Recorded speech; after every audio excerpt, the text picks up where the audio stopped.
Wonder Woman 59, second issue in G. Willow Wilson's run, Carrie Nord on the art as well. So we start with the big thing? Let's start with the big thing then.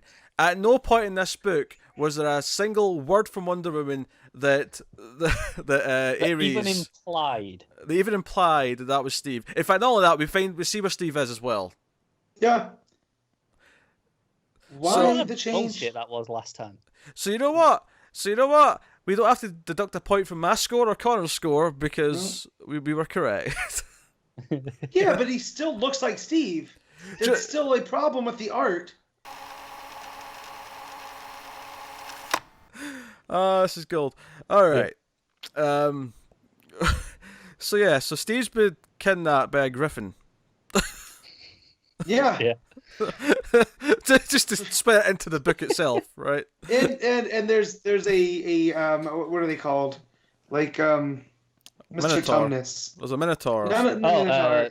Centaur? A satyr. Oh, satyr, yeah. Yeah, there's a satyr named Cadmus, which I was like, okay, that sure. There's also which led me to research Cadmus. What do you call a horse with wings? I assume there's a name for it. Pegasus, it's a Pegasus, okay. Yeah. Yep. Alright, cool.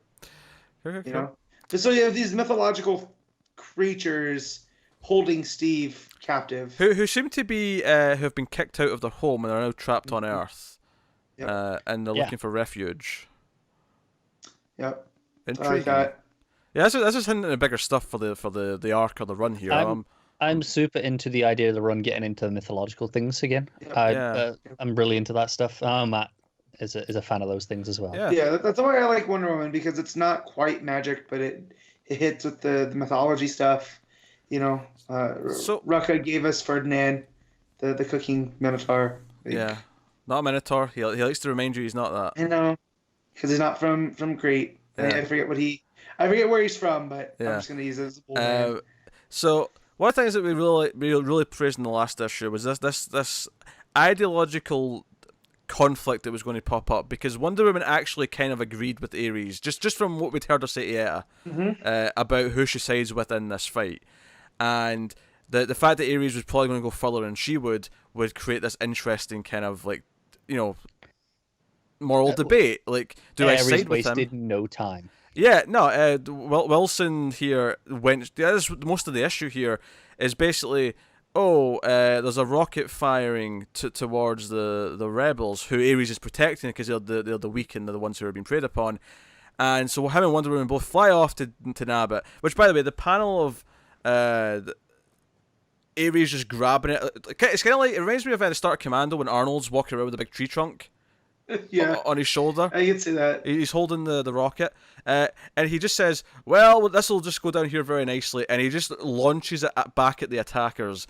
And Wonder Woman's like, no! No, that's the part. Not he doesn't even launch it at attackers. the attackers. That would, I think Wonder Woman would have been not okay with that, but at least she could have understood that. He just throws it down at the village below. At the village of the people that he thinks are... Yeah, who are of the attackers. That's what I meant. No. He makes the assumption that because they're not joining the rebels, they're siding with the tyrants. And okay, sure. Wonder Woman's point is, well, you can't know that, and you're just causing more. I just meant firing. I just meant the opposite of what of who the people are targeting. Though that's all I meant. Civilians. They're just they're they're civilians. Citizens. That's it. Yeah, that's all I meant. I just meant they're on that side of the fence. That's all I meant. You're as bad as Ares. Yeah. Because you don't know that. We don't know what side they were actually on. He just throws it at civilians. I'm not saying that. I'm just saying they're part of the same state, if you will. That's all I'm saying. All part of the same state. That's why it's a civil war. The same party of the state. Look, I know what I meant, and I'm writing what I meant. I don't think you are. I think you're on Ares' side here. I'm not on Ares' side. I agree with Wonder Woman here. I was using a general term, and it got picked apart over the next 3 minutes. Because it was the wrong term.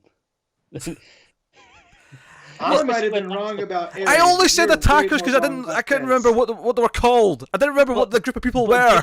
And then you doubled down on it. You did a Matt. The point is, No, I'm doubling down because you're giving me shit for it. When all I meant was that they're on that political line, on that side of the line. That's all I meant. This is what we're saying: is you don't know that they're on that side of the line. They just live there. But presumably, so do a lot of the rebels. They live in that area. This is the point of the issue: is that Ares just went, well, they're there. They're not fighting, so they must be evil. They must be on his side. I don't think that's the sole point. I think part of the point is that even if they're on that side, they don't deserve to have rockets thrown at them just because they're aligned with the people in power. Oh, no, exactly, because they're still civilians. But the fact that he did it so nonchalantly because that's his idea of war. Of course, I think that's the larger point here is his the way he handles this and the way that he's willing to just kill countless people. Because while Ares is the god of war in traditional Greek mythology, so is Athena, but they're different aspects of war. Yeah. Like, Athena's the strategic, chess game style of war versus Ares, who's... Athena's the bigger picture, the battle plan, and Ares is on the field. Exactly. So his judgments are going to be... And I like that Wilson's getting into that because, to Ares... they're just part of war, They are. I forget what the actual term is. Collateral. No, it's collateral damage. They're just collateral damage. It's an accepted loss. Which is an interesting idea that he's going by this logic that just because you're not aligning yourself with someone, that automatically means you're part of the enemy. Which I think with Wilson too, you can look at not just war and in the current political climate. Oh, sure, yeah. And garner a lot of that. If you're not actively fighting, then you're part of the problem. Exactly. And so I feel these are the type of stories that Wonder Woman's meant for because she is that bastion of compassion and truth and whatnot. And this is the perfect concept for her to tackle. Yeah, and there's like shades here of right and wrong. Obviously, Ares is just completely wrong in what he just did. There's no debating that. But it's interesting because there are applications where you can say, well, there's truth to this sometimes. Where if you do just ignore something and you don't take a stand in it, then you kind of are just kind of letting the status quo happen. Well, like the civil rights, like during that whole thing, and again, that's that where whole thing. Out of. Well. I don't want to go just to be phrased it. That whole thing. I don't want to go into the full thing, but we got X-Men out of it between Professor X and Magneto, and here I feel like Wonder Woman can tackle it just as effectively as the X-Men. Sure, yeah. No, I think what I like about this is it's a moral debate personally for Wonder Woman, but it's also an ideological kind of commentary on how to tackle situations like this, whether it be actual conflicts on a military scale like this or something a bit more social.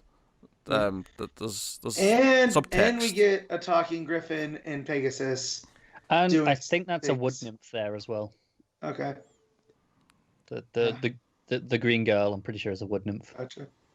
Makes sense. Yeah. And then Steve kicks a Pegasus, a griffin. Kicks the griffin. Oh man! If he kicked the Pegasus, we know that this would have been a Scott Snyder book because he hates horses. Yeah, Steve makes a bit of a mad dash, running down the mountain with his hands tied. He'll be coming down the mountain when he comes. Not enough singing on this show. Right, your turn. But I do like the artist kept that. I like the figure that Ares cuts with the big helmet, and Yeah, I love that. For most of the issue, you can still see inside the helmet. It's the lights there, and you can see his face, which traditionally you can't. Right. And then as soon as he makes that decision to throw it down, it's all back in shadow again. Yeah, I like that because then he tries to wreck the attacker's planes.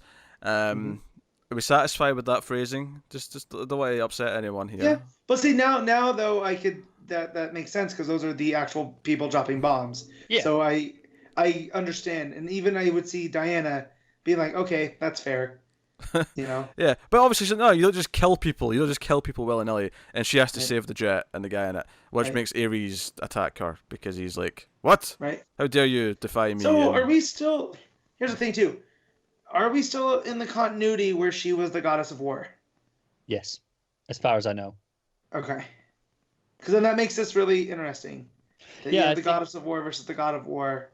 Well, yeah, I think that's the idea, is that Ares thinks that she should understand because she's been in his place. It's just like she should get the decision. But obviously she's better than he is. So yeah. So still my favorite version of Ares is from that Azarello, the old man. Yeah. So Steve's escape attempt does not go so well. He gets picked back up. I actually laughed out loud at one point. The Griffin says something about "you disgusting beakless creature," and I'm like, I'm going to use that.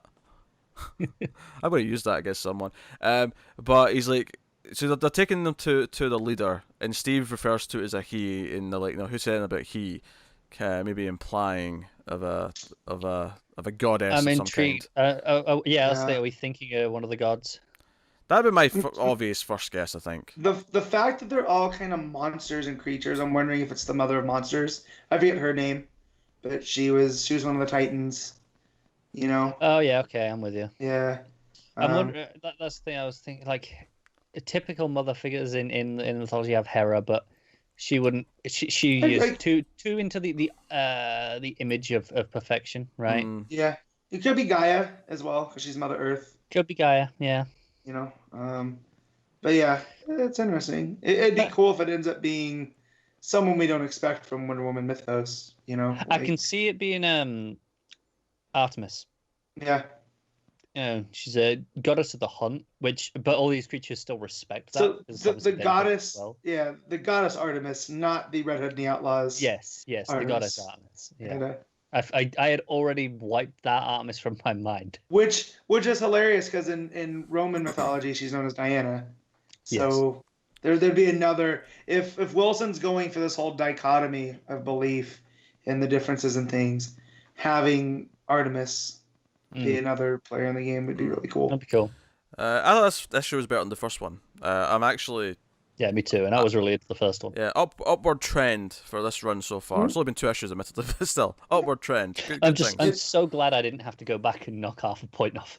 Yes, that was good. I'm just glad this is the realm that Wonder Woman's playing in again, and there's no new gods and that stuff. Because while that can be fun, this feels more natural. The fascination with bringing the new gods into this later, once we've really established what version of mythology we're playing with here, and the old gods. Kind of, contrast that with new gods. I can see that being interesting later on in the run, just not straight away. Right. Yeah, that was good. Matt, what are you rating it? Yeah, this is an 8. Connor? 8.5. I'm going up for once. So you are. Now I'm inclined to go. It on a 9. Now I'm actually going to be with Connor and go with 8.5. That was really good.